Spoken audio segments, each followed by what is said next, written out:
გამოჯამთელების პარადოქსი რა არის, მეგობრებო, იცით? როდესაც იწყებს ადამიანი გამოჯამთელებას, ნარკოტიკზე, სასმელზე, თამაშზე თავის დანებება ტანჯვაგონია და რა კუთხით, ლომკაზე საერთოდ არ მაქვს საუბარი, თითქოს რაღაც წაართვეს, თითქოს რაღაც ძვირფასი წაართვეს, თითქოს თავისუფლება წაართვეს.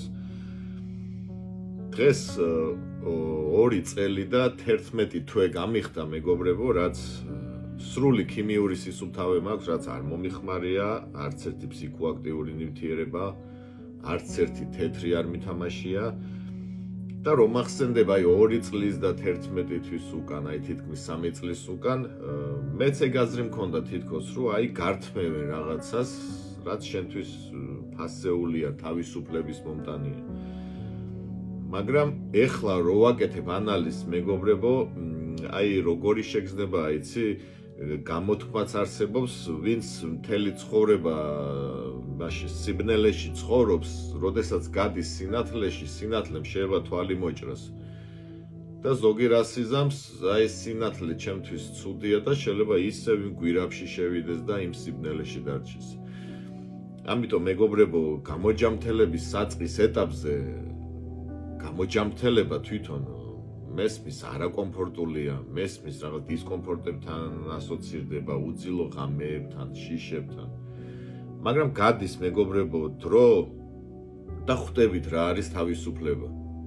მე რო დღეს, მე რო მედოს ამ მაგიდაზე, არ ვიცი, სუბოქსინი, მეტადონი, ჰეროინი, ან ნოუთბუქი მაქვს, სლოტების თანხა იყო ჩარიცხული, წარმოდგენა არ მაქვს ეს რატო უნდა გავაკეთო.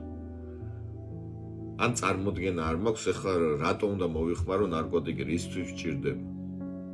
უკვე კი გავიგე, რისთვის მჭირდებოდა ადრე და დღეს შესაბამისად არ მჭირდება. ამიტომ, მეგობრებო, ის რომ თავისუფლება არის მოხმარება, ის რომ თავისუფლებას გაძლევს, არა, მეგობრებო, თავისუფლებას არ გაძლევს. უბრალოდ პირდება, რომ იყავი ჩემი მონა და შენ არანაირი პასუხისმგებლობის აღება არ მოგიწევს შენს თავზე, მე მოგიგვარებ ყველაფერს, მაგრამ ბოლოს ილუზია რა არის და უпростоრედ ილუზია არა, რეალობა რა არის, ბოლოს ის შენი მეგობარი ნარკოტიკით ღალატობს, ხო? ბოლოს უბრალოდ იმიტომ მოიხმარო, ლოგინიდან ადგე და პირის დაბანა შენზე. ამიტომ, მეგობრებო, 2 წლის და 11 თვის უკან მეც მეგონა, რომ რაღაცები შეუძლებელია. იმან შეძლო რაღაც, მაგრამ მე არ გამომივა. ამიტომ ტყუილია, მეგობრებო. ყველაფერი არის ტყუილი. რომ ვინმეც რო გითხრას, რომ არ გამოგივა, ვერ შეძლებ. ამას ის ადამიანი გეტყვის, ან თვითონ რო არ უნდა შეეცვლა, ან საერთოდ არც უსინჯავ, ჯერ არც გამოუცდია ეგეთ რაღაცეები.